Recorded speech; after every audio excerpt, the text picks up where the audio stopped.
நாராயணா அகில குரு பகவன் நமஸ்தே. சர்வத்ர கோவிந்த நாம சங்கீர்த்தனம். கோவிந்தா கோவிந்தா. ஸ்ரீமன் நாராயணீயம் 49வது தசகம். பிருந்தாவன மேகுதல். மெய்ப்பொருள் அறிவோம். ஹே குருவாயூரப்பா, பகவானின் மகிமையை அறியாத கோபர்கள் காரணமின்றி மரம் முறிந்து விழுந்தது முதலியவற்றை தீய நிமித்தங்கள் என்று ஐயங்கொண்டு கோகுலத்திலிருந்து வேறோரிடம் செல்ல நினைத்தார்கள். அப்பொழுது கோபர்களில் வயதான உபநந்தன் என்பவன் இங்கிருந்து மேற்கே பிருந்தாவனம் என்ற அழகான ஒரு வனம் உள்ளது என்று கூறியது உள்ளத்தில் ஒளிந்து நிற்கும் பகவானின் தூண்டுதலால் தான் என்று நினைக்கின்றேன். எல்லோரும் அங்கு செல்ல மனம் கொண்டு நந்தன் முதலியவர்கள் உடனே பிருகத்வனம் என்கின்ற பழைய கோகுலத்தை காலி செய்துவிட்டு பிருந்தாவனத்தை நோக்கி சென்றார்கள்.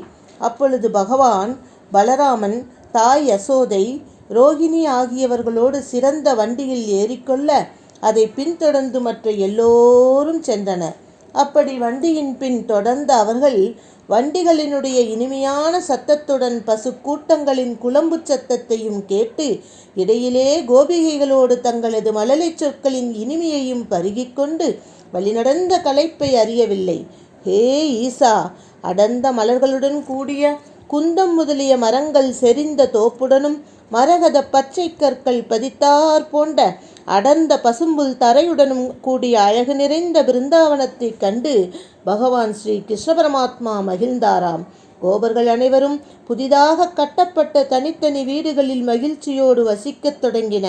அவர்கள் எல்லாம் அவ்விதமிருக்க பகவானோ இடைச்சிறுவர்களை அழைத்து கொண்டு பிருந்தாவனத்தின் அழகை சுற்றி பார்த்து மகிழ்ச்சி அடைந்தாராம். அன்னப்பேடுகளின் இனிய கூவுதலையே சாதுரியமான பேச்சாகவும், மலர்ந்த தாமரைகளையே அழகான புன்னகை பூத்த முகமாகவும், வளைந்து வளைந்து வருகின்ற தெளிந்த நீரோடு கூடிய கலிந்தனின் பெண்ணான காலிந்தி என யமுனையை பகவான் கண்டு கண்டு மகிழ்ந்தாராம். மயில்களின் அழகிய இனிமையான அகவுதலால் மனதை ஈர்ப்பதும், இரத்தினங்களுடைய ஒளிக்கிரணங்களால் பற்பல வர்ணங்களுடன் விளங்குவதும், பிரம்மலோகத்தையே தொடுவன போன்று உயர்ந்த கொடுமுடிகளுடன் கூடியதுமான கோவர்த்தனகிரியை பகவான் கண்டுகளித்தார்.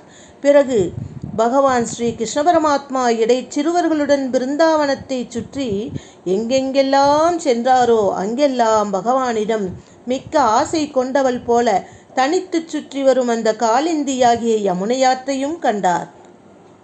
ஹே குருவாயூரப்பா, இவ்வாறு பல பெருமைகள் கொண்டதும் பசுக்களுக்கு இன்பமளிப்பதுமான அந்த பிருந்தாவனத்திலே கன்றுகள் மேய்ப்பதில் ஆசை கொண்டு பலராமனுடனும் மற்ற இடைச்சிறுவர்களுடனும் சேர்ந்து கொண்டு இங்குமங்கும் சஞ்சரிக்கின்ற பகவானே, என்னையும் என்னுடைய நோயிலிருந்து காப்பாற்ற வேண்டுகிறேன் என்று நாராயண பட்டத்திரி வேண்டி விரும்பி கேட்டுக்கொள்கின்றார்.